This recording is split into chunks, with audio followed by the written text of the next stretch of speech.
In today's video, I'm going to teach you how to add table of content in DocHub document. By the end, you'll have a clean, readable table of contents that makes your PDF easy to navigate and looks professional. First, open your PDF in DocHub so it's ready to edit. Once it loads, navigate to the page where you want your table of contents to appear.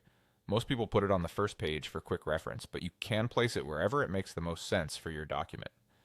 Next, look for the text tool in the toolbar. It's labeled with an AA icon. Click that to activate it, then click on the page to create a text area. This is where you'll type your table of contents. Start with a clear heading like Table of Contents at the top, then press Enter and begin listing the sections of your document in the order they appear.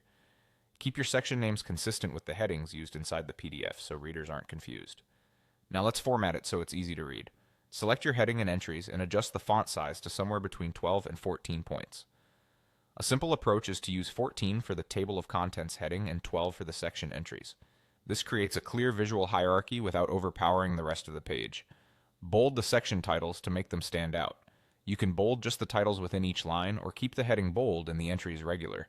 Both options work as long as you're consistent. Consistency is key for readability. For alignment, use spacing or dotted lines to create a clean, uniform look. A common technique is to type the section title, add a few spaces, then insert a series of dots to act as leaders. Keep the dots consistent in length from line to line so the entries line up neatly.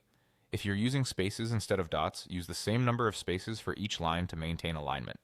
Step back and look at the layout at normal zoom to ensure the text is balanced and easy to scan. Once everything looks tidy, give it a quick proofread for clarity and spacing. Make sure there's enough room between lines so the list doesn't feel crowded, and that your formatting is uniform from top to bottom. And that's it.